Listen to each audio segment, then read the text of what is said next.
अस्सलाम वालेकुम नाजरीन, आप देख रहे हैं नया पाकिस्तान और मैं हूं शहजाद इकबाल। पीपल्स पार्टी के शरीक चेयरमैन आसिफ अली जरदारी आज अपने ओहदे का हल्फ उठाकर मुल्क के 14वें और दूसरी बार सदर बनने वाली पहली सिविलियन शख्सियत बन गए हैं। Chief justice of Pakistan justice Qazi Faez Isa ने आज ऐवान सदर में हल्फ बर्दारी की तकरीब में आसिफ अली जरदारी से हल्फ लिया। तकरीब में सुबुकदोश होने वाले सदर डॉक्टर आरिफ अलवी, वजीर आजम शहबाज शरीफ, तीनों मुसल्लह अफवाज के सरबराहान, साबिक वजीर आजम नवाज शरीफ और बिलावल भुट्टो जरदारी समेत दीगर सियासी रहनुमा मौजूद थे। आसिफ अली जरदारी के सदर मुंतखब होने के बाद 9 मुंतखब असम्बलियों ने तमाम पार्लिमानी मराइल तय कर लिए हैं, मगर नून लीगी रहनुमाओं की जानिब से पिछले एक हफ्ते से बार बार दावों के बावजूद अभी तक वफाक में काबीना अराकीन के नामों का ऐलान नहीं हो सका है। और जराये के मुताबिक काबीना के जो नाम सामने आ रहे हैं उसमें निगरां हुकूमत के मुतअद्दिद नामों की शमूलियत से ये वाज़ेह हो रहा है कि ये काबीना निगरां हुकूमत की तोसी और गैर सियासी लोगों पर मुश्तमिल है। अहम बात यह कि नून लीग के कई बड़े चेहरों के नाम इस फहरिस्त से गायब हैं जो माजी में नून लीग की काबीना का अहम हिस्सा रहे हैं। जियो न्यूज़ के जराये के मुताबिक वफाकी काबीना में कम से कम 5 ऐसे अफराद को कलमदान देने का फैसला किया जो इससे पहले निगरां हुकूमतों का हिस्सा रह चुके हैं। जराये के मुताबिक जलील अब्बास जिलानी को मुशीर खारजा, मोहसिन नकवी को मुशीर दाखिला, शमशाद अख्तर को मुआविन खसूसी बराए खजाना, गौर एजाज को वजीर तिजारत, अहद चीमा को मुशीर बराए इस्टेब्लिशमेंट का कलमदान देने का इम्कान है। यानी काबीना की मुमकिना फहरिस्त किसी हद तक निगरां हुकूमत की तोसी है, जबकि इसमें शहबाज शरीफ के तर्ज हुकूमत की छाप भी नजर आ रही है जो पंजाब में अपनी वजारत आला के दौरान टेक्नोक्रेट्स के जरिए हुकूमत चलाने के लिए मशहूर हैं।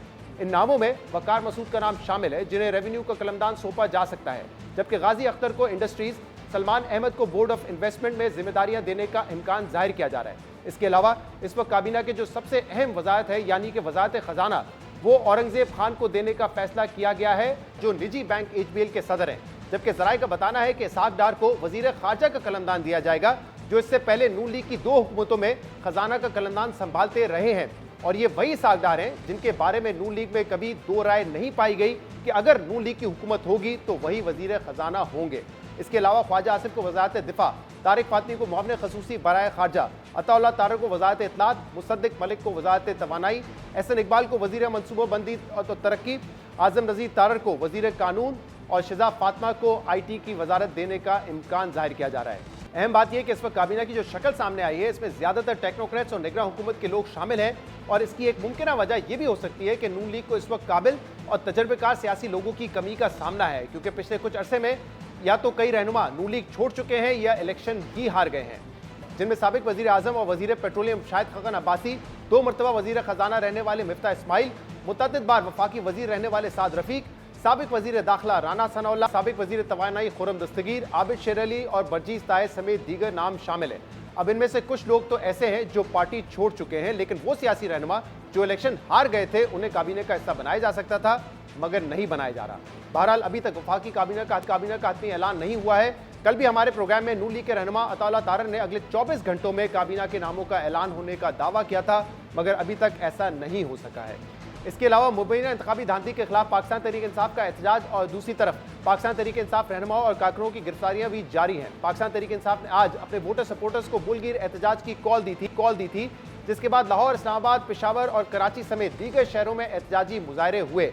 पेशावर में एहतजाजी जलसे से खिताब में वजीर आला खैबर पख्तूनख्वा ने मुबैना इंतखाबी धांधली की तहकीकात के लिए जुडिशल कमीशन का मुतालबा दोहराते हुए कहा कि हमें सड़कों पर रहने के लिए मजबूर ना किया जाए। जो फार्म 45 के मुताबिक हमारे लोग जीते हुए हैं, एक कमीशन बनाया जाए और उस कमीशन के जरिए अवाम का मैंडेट जो चोरी हुआ है, अवाम का मैंडेट अवाम को वापस दिया जाए। ये हमारा मुतालबा है। चीफ इलेक्शन कमिश्नर भूल चुका है कि इस मुल्क के आइन को तोड़ना, आर्टिकल 6 की सजा इनको जहन में नहीं आ रही। जो लोग मुर्तकब हुए हैं इस आइन को तोड़ने के, इंशाअल्लाह उनको आर्टिकल 6 के मुताबिक सजा दी जाएगी। और तब तक आपने अपनी तहरीक नहीं छोड़नी जब तक आपको अपना हक नहीं मिलता, इमरान खान रिहा नहीं होता, इस मुल्क में फ्री एंड फेयर इलेक्शन नहीं होता और अवाम के मैंडेट के मुताबिक हुकूमत नहीं बनती। साडा हक इत्थे रख, साडा हक इत्थे रख।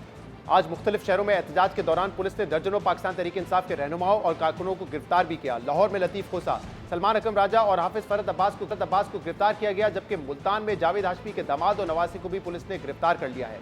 अहम बात यह है कि निगरां हुकूमतों के दौर में पाकिस्तान तहरीक इंसाफ के साथ जो सख्त रवैया अपनाया गया था वो मुंतखब हुकूमतों के आने के बाद भी जारी है, जबकि वज़ीर आला पंजाब मरीम नवाज जिन्होंने अपनी पहली तकरीर में बड़ेपन का मुजाहरा करते हुए ऑपोजिशन के लिए अपने दरवाजे खुले रखने का ऐलान किया था और यह दावा किया था कि उनके दौर में कोई सियासी इंतकाम नहीं होगा, लेकिन वो भी अब अपने मुखालफिन को सख्ती से निपटने का वाज़ेह पैगाम दे चुकी हैं। 4 रोज पहले मीडिया से गुफ्तगू में मरियम नवाज ने मुखालफिन को पैगाम दिया था कि अगर सियासत की आड़ में सड़कें बंद की गई और आम आदमी की जिंदगी मुश्किल बनाई गई तो वो सख्ती से निपटेंगी। तनकीद बराए तनकीद मेरी नज़र में एक हारा हुआ माइंडसेट है। उनका काम इंतशार फैलाना है, उनका काम खिदमत से रोकना है, उनका काम लड़ाई झगड़ा है, उनका काम पोलराइजेशन है, उनका काम घेराव जलाओ है। लॉ एंड ऑर्डर की कोई सिचुएशन क्रिएट करने की कोशिश की, सियासत की आड़ में अगर आपने अवाम के लिए कोई मुश्किलात पैदा करने की कोशिश की और ये जो लूजर्स माइंडसेट है उसको अगर हम पर इम्पोज करने की कोशिश की तो आई विल बी रूथलेस।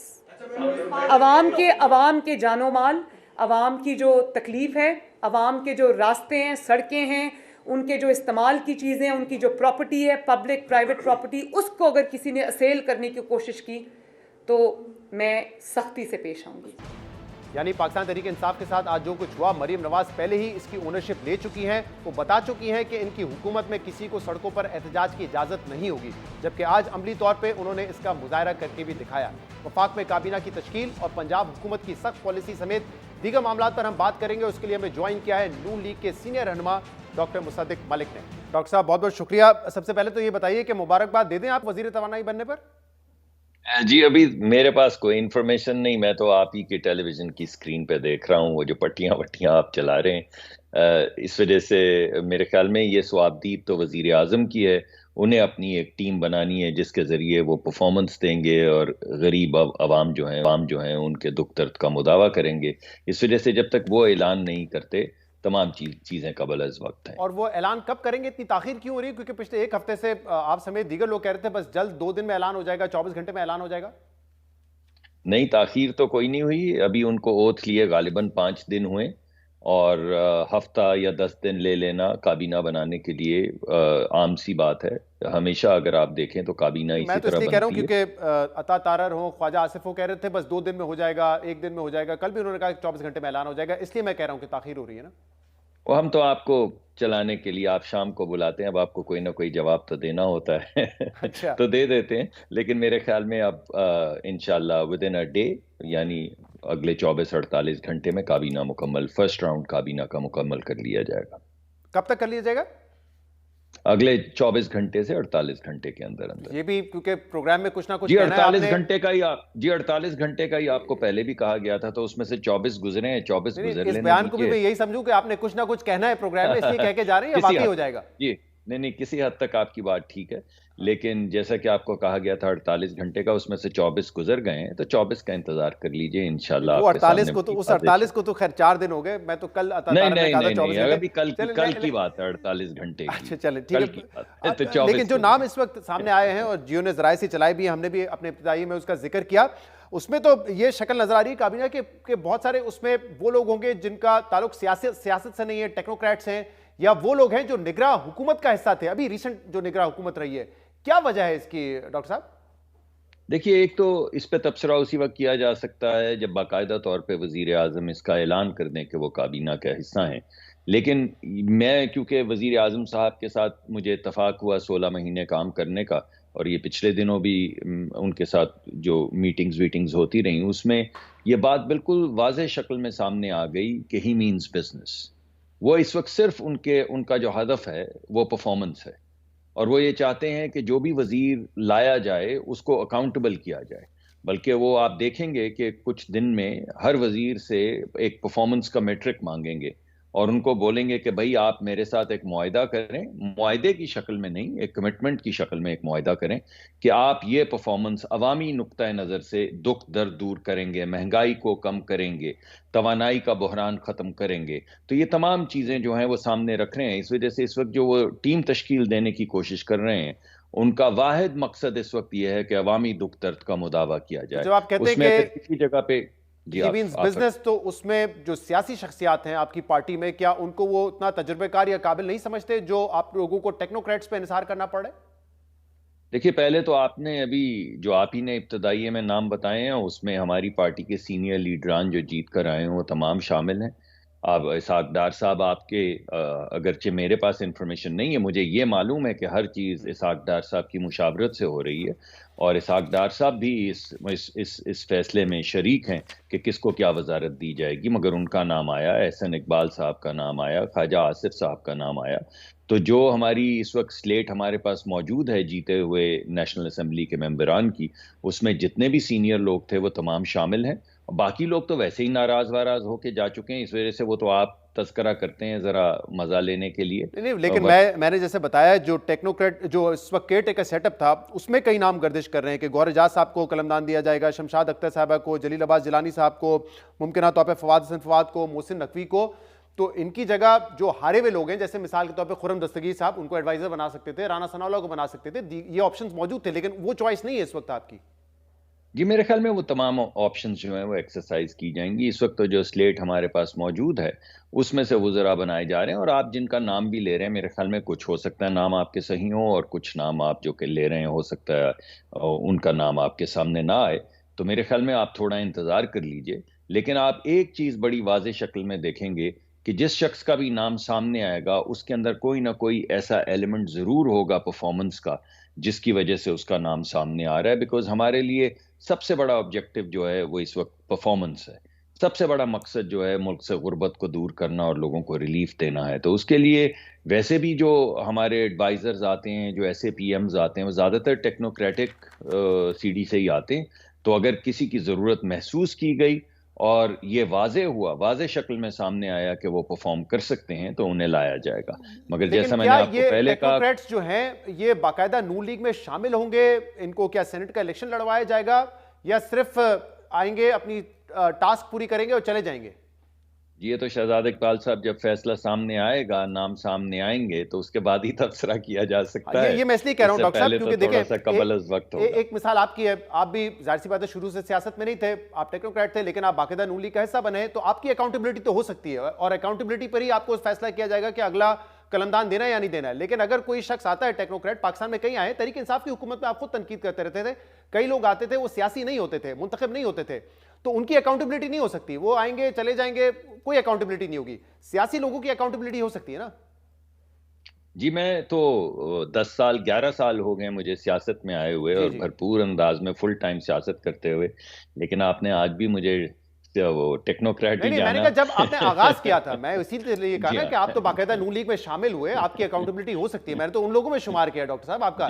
लेकिन जैसे हफीज शेख साहब हैं, आते हैं चले जाते हैं, या इसमें आप लोग अगर किसी को कोई सियासी ओहदा नहीं देते तो आएंगे चले जाएंगे, आपने कहा अकाउंटेबिलिटी होगी, कैसे होगी उनकी अकाउंटेबिलिटी? जी मैंने आपको बताया ना, दो किस्म की अकाउंटेबिलिटीज हैं। एक तो वो अकाउंटेबिलिटी है जो अवाम के सामने हमें जाकर हमारी अकाउंटेबिलिटी जो हर 5 साल बाद होती है, वैसे तो 5 भी पूरे नहीं हो पाते, लेकिन बहरहाल जब भी अकाउंटेबिलिटी होती है सबसे बड़ी अकाउंटेबिलिटी तो वो है जो हमारी अवाम के सामने होती है। दूसरी अकाउंटेबिलिटी वो है जो एडमिनिस्ट्रेटिवली वजीर आजम के सामने होती है। तो इस मरतबा जो टीम बनाई जाएगी, जो भी टीम आपके सामने आएगी, ये मैं आपको यकीन के साथ कह रहा हूं कि उनमें से हर एक को परफॉर्मेंस टारगेट दिया जाएगा और वो परफॉर्मेंस टारगेट जो है वो 5 साला नहीं होगा। मैं दोबारा कह दूं, 5 साला नहीं होगा। वो परफॉर्मेंस टारगेट जो है वो ब्रोकन डाउन होगा इन 6 मंथ ब्लॉक्स, और अगर कोई परफॉर्म नहीं करेगा तो मेरे ख्याल में वजीर आजम बहुत देर तक उसे अपनी टीम का और ये इल्जाम जो लगता रहा आप पे कि जो केयरटेकर सेटअप है वो नून लीग की एक्सटेंशन है, नून लीग की हुकूमत का एक्सटेंशन है, ये बाकायदा पीपल्स पार्टी ने भी इल्जाम लगाया। अब वही लोग अगर आपकी काबीना में शामिल होंगे तो कहा जाएगा जो केयरटेकर सेटअप था उसकी एक्सटेंशन अब आपकी काबीना में नजर आ रही है, तो इल्जाम तो दुरुस्त हुआ ना फिर जब कहते थे कि गैर जानिबदार नहीं है वो, जो भी इल्जाम लगाया था इवन आपके इत्तेहादी पीपल्स पार्टी, सही था ना फिर वो इल्जाम? देखिए पहली बात तो ये है कि जो केयर टेकर सेटअप है वो तो बनता ही मुशावरत से है। तो जितनी जिम्मेदारी जो लीडर ऑफ द हाउस की होती है, जो वजीर आजम की होती है, वजीर आजम लीडर ऑफ द हाउस है, उतनी ही जिम्मेदारी जो है वो लीडर ऑफ द ऑपोजिशन की दोनों आप ही के थे, उन दोनों की मर्जी, दोनों आप ही के थे। राजा रियाज को आपने टिकट दिया ना, वो आप ही के थे तो लेकिन आप बाकायदा प्रोग्राम करते रहे हैं और मैंने कई प्रोग्राम में शिरकत भी की, कुछ आपके प्रोग्राम्स और कुछ दीगर हमारे जो दोस्त हैं जो सहाफ़ी काफ़ी हैं उनके प्रोग्राम्स में। वो तमाम प्रोग्राम्स में हम तस्करा करते रहे, डिस्कशन करते रहे कि आज पीपल्स पार्टी से मुशावरत हुई है, आज मौलाना से मुशावरत हुई है। तो आपको मालूम है कि ये तमाम फैसले जो हैं सबकी मुशावरत से सही। किए गए हैं। एक और मामला है अल्टीमेटली डॉक्टर उन मुसद्दिक तमाम मलिक साहब, आज हमने देखा पाकिस्तान तहरीक इंसाफ का प्रोटेस्ट था और मरियम साहबा ने अपनी पहली स्पीच में बड़ी तारीफ की गई कि स्टेट्स पर्सन लाइक उन्होंने बात की है कि इंतकाम नहीं होगा, लेकिन आज पूरा मन एहतजाज था, लतीफ खोसा को गिरफ्तार, सलमान अकरम राजा को गिरफ्तार, दीगर रहनुमाओं को गिरफ्तार। क्या जरूरत है इसकी? पहले आप लोग कहते थे देखिए हम क्या करें, पंजाब में निगरान हुकूमत है, अब तो आपकी हुकूमत है, जो भी जिम्मेदारी है वो आप लोगों की है। जी, यकीनी तौर पे जिम्मेदारी अब हमारी होगी मूविंग फॉरवर्ड। देखिए, बात यह है कि पुरअमन एहतजाज पूरी दुनिया में होता है, उसका जो तरीक़ाकार है वो बड़ा वाज़ेह है कि आप अगर सड़क के एक तरफ हों तो दूसरी तरफ रास्ता चलता रहता है। आपने बेशुमार एहतजाज देखे। सो लॉन्ग एज आप किसी पब्लिक प्रॉपर्टी को डैमेज ना करें, लोगों की ज़िंदगी में मुखल ना हो, ये ना हो कि वो लोग मर जाएं और एम्बुलेंसेस अस्पतालों तक ना पहुंच सकें, या बच्चे स्कूलों तक ना पहुंच सकें, या लोग दफातर तक ना पहुंच सकें, या जो कारखानों में काम करते हैं मेट्रो रोक दी जाए और वो जो गुंजान आबाद इलाके हैं जहाँ से गरीब लोग निकलकर फैक्ट्री एरिया में आते हैं वो पहुंच ना पाए, या ये दिहाड़ीदार पाकिस्तान की मजदूर सियासत अपना में काम आप ना लोग कर क्या कोई सकें। नए असूल तय कर रहे हैं? क्योंकि मुझे तो जीटी रोड की रैली याद है जिसमें यकीनन लोग मुतासर होते हैं जब इतनी बड़ी रैली 2 दिन में पहुंचती है अपने मकाम पर। मुझे महंगाई मुकाओ मार्च याद है, शहबाज शरीफ साहब, हमजा शहबाज का, मरीम नवाज का, जो लाहौर से निकली इस्लामाबाद पहुंची, उसमें भी लोगों को परेशानियां हुई होंगी। तो क्या उस वक्त इमरान खान को अरेस्ट कर लेना चाहिए था उस बुनियाद पे कि आपने रैली निकाली है? या फजल रहमान साहब जब धरना लेकर आए अरेस्ट कर लेना चाहिए था? ये तो नहीं होता। ये बात आपकी ठीक है कि धरना किसी ने दिया हो, चाहे वो पीटीआई का हो, टीएलपी का हो, दिनों तक आप सड़क ब्लॉक करके रखें, बिल्कुल नहीं होना चाहिए। लेकिन अगर 2-4 घंटे की रैली है उसमें भी सियासी रहनुमाओं को अरेस्ट करेंगे आप लोग? नहीं शहजाद इकबाल साहब, 2-4 घंटे की रैली में तो मेरे ख्याल में किसी को अरेस्ट नहीं करना चाहिए, आज हुआ मगर है उसके लेकिन लिए एक तरीकाकार, जी मैं उसी का जवाब देने लगा हूँ, उसका एक तरीकाकार है, बाकायदा आप कहते हैं, बताते हैं, ताकि हम ऑल्टरनेटिव अरेंजमेंट्स कर सकें। ऐसा तो नहीं है ना कि आप एक दिन आएँ और अगर आप लाहौर में हैं तो लिबर्टी मार्केट के अंदर आग लगा दें, और अगर आप इस्लामाबाद में हैं तो आप वो जो चौक है जो हर दफा बंद हो जाता है आग लगाने की तो हरगिज धरनों के आप अंदर, इजाजत उसके ना अंदर। दें। फिर तो मैं यहाँ बैठ के पीटीआई से सवाल जी कर रहा होता कि आपने आग लगाई मैं तो आपको बिल्कुल इसी गिरफ्तार किया तरफ जाएगा। आ- लेकिन अगर ऐसे कोई विजुअल्स आज हमने देखे नहीं, सियासी लीडर्स थे, जी मैं करते इसी अपनी रैली प्रोटेस्ट करते चले जाते, लेकिन जब आप अरेस्ट करेंगे तो सवाल फिर होगा ना। तो मुझे जरा आपकी आवाज ठीक नहीं आ रही थी, मुझे उम्मीद है कि मेरी आवाज आपको ठीक आ रही होगी। तो मैं आपको यही कह रहा हूं कि 2 चीजें हैं जो नहीं होनी चाहिए। एक तो यह है कि इजाजत होनी चाहिए ताकि हुकूमत जो है, चाहे वो सूबे की हो या वफाक की हो, वो अल्टरनेटिव अरेंजमेंट्स कर सके, क्योंकि एम्बुलेंसेस को तो बाहर कैफ जाना है ना। तो एक तो ये है। दूसरा ये कि अगर आपको इजाजत दी जाए और आप वहां पे मौजूद हैं तो कानून को अपने हाथ में ना लें, और अगर आप कानून को अपने हाथ में नहीं ले रहे और इजाजत के मुताबिक जो राउट है उस फिर पर आप चल ये रहे हैं आप ये तो फिर डिसाइड किसी कर को लें कि गिरफ्तार आज नहीं के होना बाद चाहिए। पाकिस्तान में चाहे आपकी हुकूमत हो या आप ऑपोजिशन में हो, सड़क पर रैली निकालने की इजाजत नहीं होगी। क्योंकि सड़क पर रैली निकालने का ये मतलब नहीं होता कि आप किसी डेजिग्नेटेड एरिया में एहतजाज कर रहे हैं। फिर तो पाकिस्तान में सियासी रैलियों का कल्चर खत्म कर देना चाहिए कि उसकी इजाजत ही बिल्कुल ना हो। ये सॉरी आपकी आवाज कट रही है, चले शायद कनेक्शन में कुछ ठीक गड़बड़ आ है। रही है। बहुत मेरे पास वक्त भी कम रह गया। बहुत बहुत शुक्रिया मलिक साहब हमारे साथ मौजूद थे। प्रोग्राम में एक ब्रेक शामिल करेंगे, मजीद बात करेंगे इसके पास।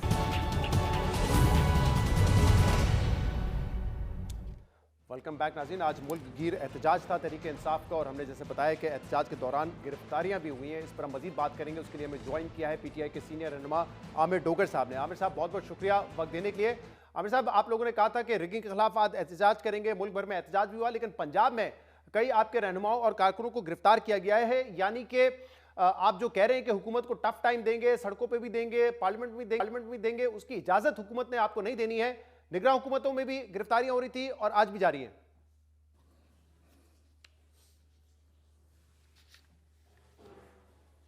आमिर डोगर साहब, आवाज आ रही है आपको? जी शहजाद साहब, मुझे आपकी आवाज़ आ रही है। बिस्मिल्लाहिर्रहमानिर्रहीम। जी जी, मेरा सवाल सुना आमिर डोगर साहब आपने? जी मैंने आपका सवाल सुना है। आज आपने और मीडिया ने जो शर्मनाक मनाजिर पूरी कौम ने देखे जो पंजाब हुकूमत में आज हमारे साथ हुआ, पिछले 24 घंटे से शहजाद भाई पंजाब पुलिस सिर्फ इस काम पर लगी हुई थी कि उन्होंने हमारे इस पुरअमन एहतजाज को किस तरह नाकाम बनाना है। और फस्तायत की आज जुल्म और सितम की इंतहा थी कि सुबह से ही पूरे पंजाब की हर शहर में, कस्बे में, टाउन में, हर जगह पर पुलिस ने अपने नाके लगाए हुए थे, हर चौकों पे, चौराहों पे। जहाँ कोई रैली, कोई कारकुन तहरीक इंसाफ का कोई नज़र आता था, उसको पकड़ते थे और गाड़ी में डालते थे। अब तक सैकड़ों कारकुन हमारे गिरफ़्तार हैं, लीडरशिप हमारी गिरफ़्तार है, और जो उनके ऊपर तशद्दुद किया गया उसकी आप इंतहा है। यानी कि वो जो मरीम नवाज़ ने कहा था कि ज़ीरो टॉलरेंस होएगा, तो वो उसने आज साबित कर दिया कि पहले अगर तशद्दुद होता था, कारकुनों को पकड़ धकड़ होती तो कहते थे ये तो निगरान हुकूमत कर रही है। ये तसलसल है उस सारी फस्तायत का जो पिछले 1.5 सालों से जिनका हम सामना कर रहे हैं।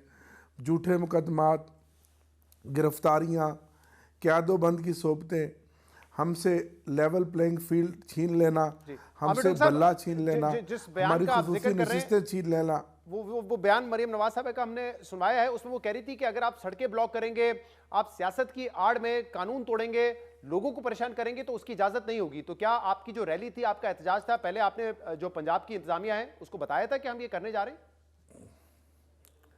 शहजाद साहब, 3 दिन पहले का प्लान था। हर जगह पर हर ज़िला की इंतज़ामिया को इंगेज किया गया, और पूरे पंजाब में कोई एक जगह बता दें जहाँ कोई तोड़ फोड़ की हो, जहाँ कोई सड़क ब्लॉक की हो, किसी सरकारी इमारत को नुकसान पहुँचाया हुआ। जब ये अपनी रैलियाँ लेकर आते थे, महंगाई के ख़िलाफ़ मार्च लेकर आते थे, GT रोड के ऊपर ये वोट को इज्जत दे की का इन्होंने एक रैली निकाली, और जब अपने ये ढोंग करते थे कि उस वक्त सड़कें ब्लॉक नहीं होती थी। हमने एक ख़ास मकाम पे हर ज़िले में आना था, वो मकामात हमारे डिफ़ाइन थे, तंजीमों ने पहले से शेड्यूल दिए हुए थे, और वहाँ पुरअमन एहतजाज करके हमने मुंतशिर हो जाना था। ना हमने रोड ब्लॉक करना था, ना हमने ट्रैफिक में खलल डालना था, ना हमने शहरियों को नुकसान पहुँचाना था।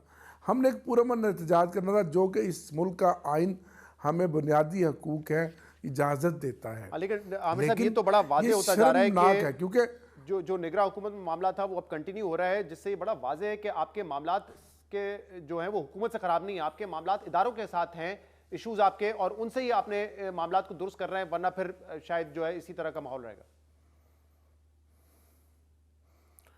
देखिए सर, मैं अब आपको इस सवाल का क्या जवाब दूं? फिर तो आप इस जमहूरियत की बसात को लपेट दें, ये जो नुमाइशी पार्लियामेंट है इसको ख़त्म कर दें, फिर ये जो वोट और इलेक्शन, जैसे मैंने तो असम्बली में कहा था, फिर इसके तकद्दस को इसको ख़त्म कर दें। अगर आप ये बात कर रहे हैं तो इसके बाद फिर क्या रह जाता है? तो फिर मुझे कहने दीजिएगा कि जमहूरियत तो तेज़ी से दलदल की तरह धंस रही है और अपना मुकदमा हार रही है, फस्तायत जीत रही है। एक ख़ास माइंड सेट है जो पूरे पाकिस्तान के ऊपर इम्प्लीमेंट हो रहा है, लेकिन ये कब तक?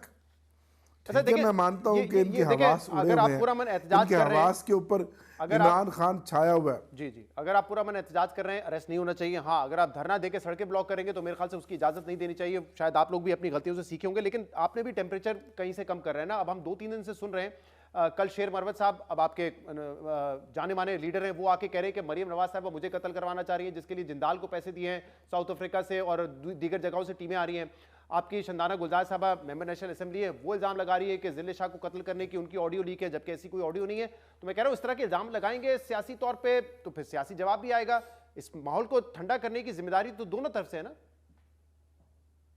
नहीं, देखें, माहौल को ठंडा हमेशा हुकूमत करती है। हमारे जो मैंडेट 8 तारीख को छीना गया उसका नितारा होना चाहिए, हमें उसका इंसाफ मिलना चाहिए। हमारी आज भी बेगुनाह कैदी ख़वातीन जो 10 महीने तकरीबन होने को हैं, वो आज भी जेलों में हैं। आज भी इस वक्त सैकड़ों कारकुन पंजाब के पिछले 10 घंटे से 5-6-7 घंटों से कैदोबंद के अंदर है। आज भी जो क्रैक डाउन हुआ है, इस तरह कैसे माहौल ठंडा होगा, कैसे मफाहमत होगी? हुकूमत आगे बढ़ती है। हमारी जो 2 दिन पहले जो बदतरीन यानी कि शर्मनाक हरकत की कि हमारी वो सीटें जिनके मुकदमात अभी अदालतों में ज़ेर समात है, अभी कोई हतमी कहीं से भी कोई फ़ैसला नहीं आया, रातों रात असम्बलियाँ बुलाईं और सुबह सुबह उनके हल्फ लिए। कोई ऐसी मिसाल पाकिस्तान के अंदर 70 सालों में है?